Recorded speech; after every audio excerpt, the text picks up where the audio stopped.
Oh, Peter. Oh, hey. I didn't see you there. What? Oh, hey. Hey, I actually didn't see you there. My name's Taylor. This is Taylor's Trick Taking Table, and I am so excited because guess what? It's been a whole year of making trick taking videos on the channel. It all started with this game, one of the best still, and it's been such a fun ride. Y'all have been absolutely amazing. So I wanted to make a quick video just gushing about how awesome y'all are. We will be covering later in the video my favorite things.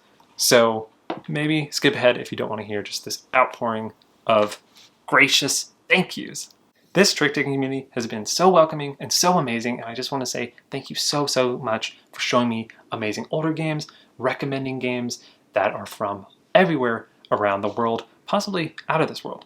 And I just wanted to highlight a few different people who have just been so amazing. So Sean Ross, a designer extraordinaire, has just been an amazing help, showing me games, recommending prototypes, just showing me kind of a world and a language of trick-taking that, frankly, when I started the channel, I had no clue about. So thank you so much. And other channels, like Riffle Shuffle and Roll Mark, has been an amazing person to just bounce ideas off of. And then speaking of amazing channels, Thinker Themer has been so amazing. They have such a wonderful vibe, and it's actually kind of funny because they are 1 year, month sharing people. They also hit their 1 year anniversary. They're leaps and bounds ahead of what I'm doing, but it makes sense because they have a kangaroo as their mascot. Speaking of leaps and bounds, John Gets Games, oh my gosh, thank you so much. Absolutely amazing to play games with someone who has played so much Tichu, which is fascinating to talk about. He told me about this Tichu variant called Crazy Gonzo Tichu or something, where everyone has to call Grand Tichu on every hand. Insane. I kind of want to do a video on just that in the future. So thank you so much, John. Thank you so much for the shout outs. Amazing people. And honestly, everyone in the comments who's just been so helpful, or in Discords, or on email, or on BoardGameGeek, or on Twitter, just so helpful. So many thank yous. Can't say enough. And the designers who've made all these games have been so gracious. Of course, Taiki Shinzawa, who is the best trick-taking designer in the world, but not, that's weird to say before listing other designers. Sorry. He is, I'm sorry. Anyway, Hunter Henniger and Klaus Geis and Daniel Newman and Fukutaro and Shibu and Patrick Engro and Kyle Hanley and Zero and Junjin, just so many other amazing designers. And I've already said it before, but James Nathan, the god, the absolute insanely helpful translator who, without him, I would have no idea how to play the games. I would probably not have a channel. So thank you so much, James. In fact, James reached out when I had just come back from a trip to Japan and had all these random trick-taking games because I just liked the theme and genres of the game, and showed me the whole trick-taking community as a whole. So I just want to say thank you so much to James for bringing me into the hobby. And finally, my day ones. So we got Lee and Caitlin and Brandon, who helped tell me to make the channel. So it's been a year of amazing support from them, letting me borrow their games, letting me play the games with them every week, trying to show them a different game, and then probably being sick of it, but still playing with me anyway. So thank you so much to everyone. And let's get on to the game we're covering today, which is called My Favorite Things, which is kind of the theme for a year anniversary thank you video, right? Just listing all of my favorite things. So to celebrate that 1 year, thought I'd do a fun party, specifically a surprise party. I've been uploading secret videos throughout the internet, just in fun places as kind of a surprise to celebrate this 1 year of making videos. Next week I'll toss one up on the channel. I think over the next 5 days I'll kind of make good on the promise to have fun little things for every like blank 55 subscriber count. So at 255 I said there'd be a new intro, so that's going to come out soon. 355 I was going to have a new banner because I think the old one's just, you know, a couple playing cards. I think it'd be fun to kind of spice it up. And then at 455 the idea was the start of all the secret videos. And we're actually so close to 500, which is an insane milestone. I did not think we would get any close to this, especially with how niche trick-taking is. and just as a video premise to have a channel on trick taking is bizarre. So 500 is mind-blowing. So just some fun surprises as we go on to the second year of the channel. I just want to say again, thank you to everyone who's watched and talked about games and chat in the comments or reached out and made interesting points or just let me pick their brain on what makes trick-taking such a fascinating genre. So thank you again. So the hook to My Favorite Things is, it's kind of a party game mixed with trick-taking. You're going to be giving out themes to different players. So like favorite movies, favorite video games, or whatever it is. And then they're going to take your cards, and your cards are going to be numbered 0 through 5. And they're going to be writing down on the number 1, maybe their favorite, horror movie, and then their second favorite, third favorite, fourth favorite, fifth favorite, and then on the 0, they're going to put a movie that they don't like. So then they're going to hide all those numbers, shuffle the cards, and give them back to you. So in this game, you actually don't know the strength of the cards in your hand. Absolutely fascinating. I don't think we've ever seen a game, or have I ever seen a game that does something like that, where you look at your hand, you have full information about your hand, kind of, you don't know what's behind it, but also you still don't know how strong a card is. And you kind of have to guess, maybe depending on how much you know on that person, how strong this card is. Wild concept. Let's go to the table and I'll show you how to play.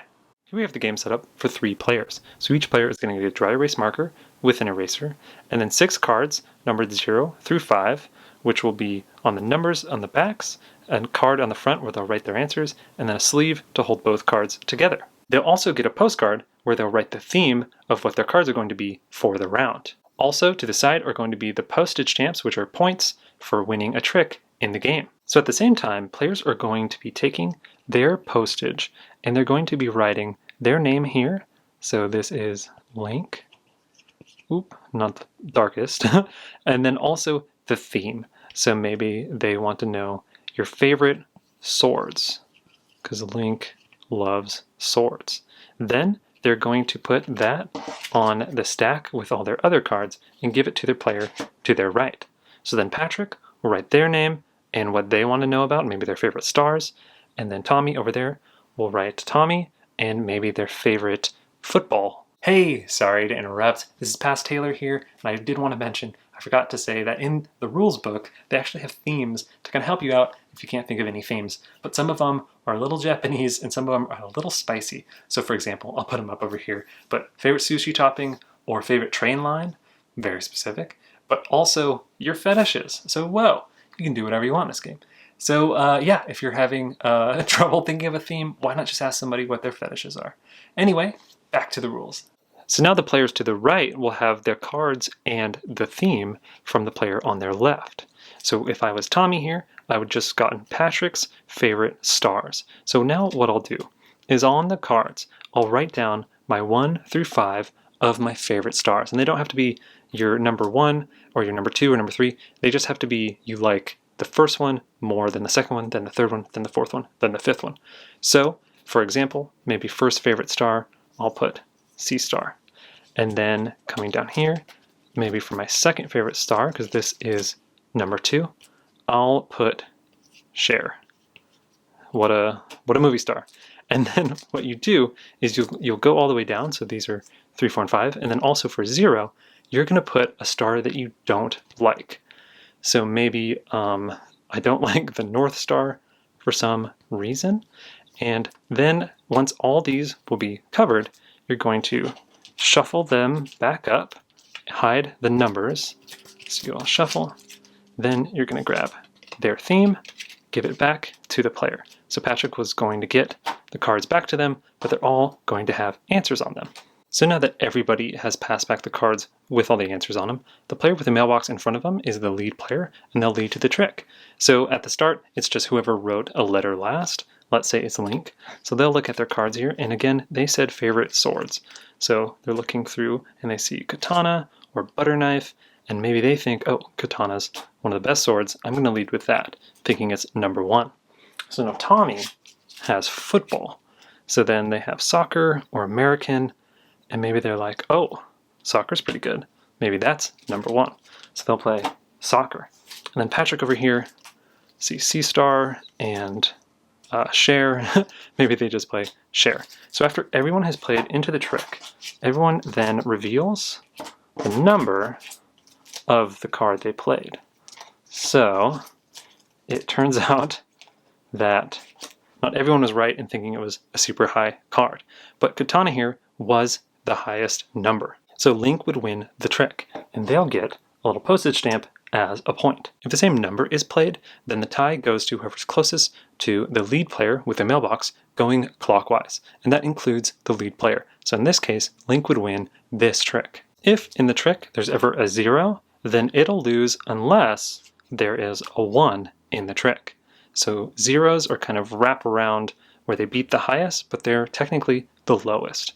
And again, if there's multiple zeros and there's at least 1 in the trick, it's the 0 that's closest to the lead mailbox player. So in this case, Tommy would have won and gotten a postage stamp, and if there's a new player who won the trick and is the lead, you'll move the mailbox to them.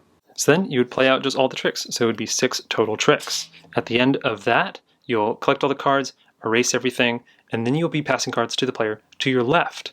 You'll play that round, and then whoever has the most postage stamps at the end of those 2 rounds wins. As a variant, my group likes to play where you actually interact with everyone at the table, kind of a more fun party vibe where you get to ask questions and learn more about every single person at the table. This leads to a longer game, but it's definitely more fun. And that's how you play I My Favorite Things. For final thoughts, I thought it'd be fun to film in front of what a lot of board game people film in front of, their sock drawer. So let's pull that out here. Pull out some socks maybe too. Ooh, a white one, a black and red one, an inside-out Puma sock. Ooh, another white one. How fun. Anyway, the game we were just talking about was I My Favorite Things, which I can zoom in here for you. It's a really good, I think, kind of party trick taker. It might seem like a weird thing to talk about, but it has the appeal of a simple to understand trick-taking premise, but also kind of light, funny moments where you're learning about the other people at the table. This game does something I've never seen before, or at least I have a short-term memory and I've forgotten. It does something to where players, when they get their cards in their hand, they don't know the ranks or the strengths of the cards. They are trying to guess at them, judging on how well they think they know the person who just gave them all of their favorite things, but they genuinely don't know.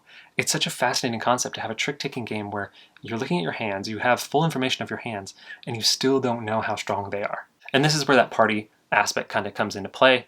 Sometimes you'll just know one of the people at the table a little bit better, or maybe you'll ask them a category that you know pretty well.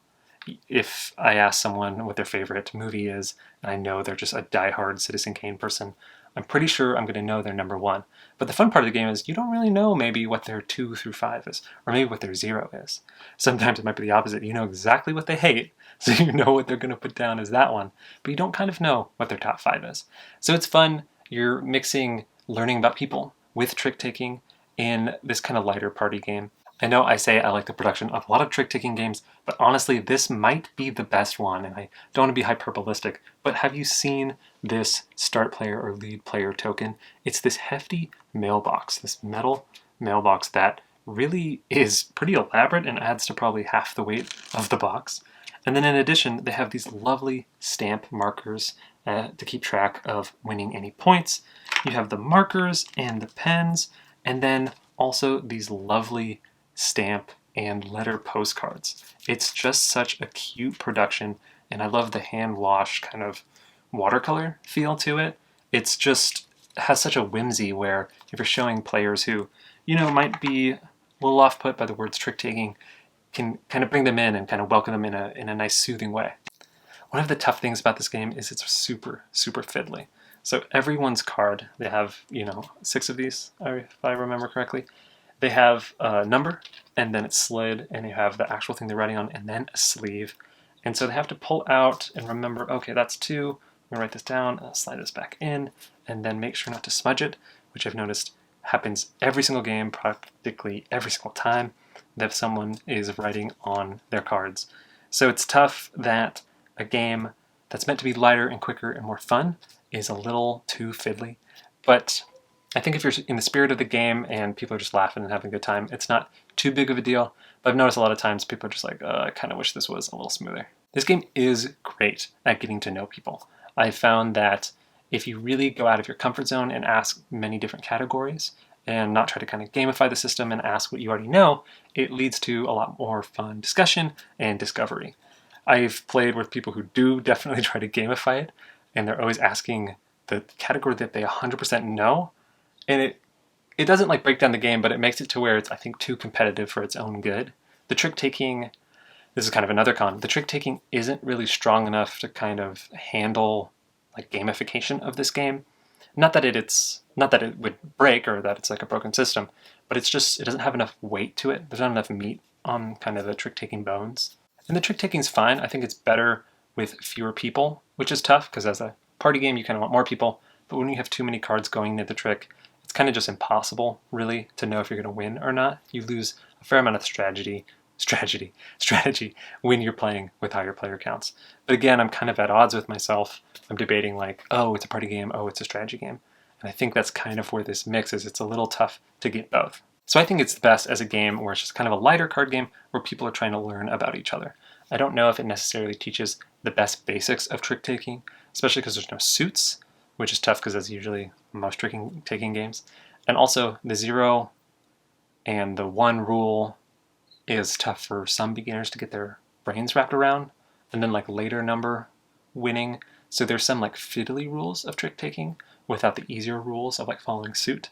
So it's tough to teach a beginning trick taking game with some harder to grasp concepts and some not, or some easier to grasp concepts being removed. And I sound like I'm dogging on this game. I actually really, really love it. I just think you kind of need a good group for it. Not like a strong trick taking group and not kind of a lighter group who will stop caring about the trick taking kind of partway through. You need a little bit more of a good mix of a group. I found when you find the right group, it definitely sings. Players are learning about each other and having fun moments where they think they have like their strongest person's favorite Oreo flavor or whatever, and they play it and then they're wrong and they're like kind of second guessing if they know the person. That's always fun. Those are fun moments. But honestly, you're going to either get someone who really cares about the trick taking too much or really cares about the party too much, and the game doesn't satisfy both their needs. I know I've already talked about it, but I love that idea that when players look at their hand, they don't know the strengths of their cards. It would be really cool if that mechanic or mechanism was pulled out of this game and put into maybe a more strategic or more, classic kind of gamery trick-taking game, and see what a designer might be able to do with that concept. I think it's kind of a well that could be mined in a really interesting way. So I hope that kind of happens in the future. So that is my favorite things. And I know I've said a lot of caveats in this video. I think it's generally because I don't know if this is quite a trick-takery game, and I think it leans more to the party side. But I personally love that type of stuff. I love party games, so this kind of fits perfectly into my wheelhouse. But if you did want to play a trick-taking game, it's a little bit lighter, but will let you kind of get to know your friends, or at least the people on the table, a little bit more. Definitely check it out. Thanks for watching.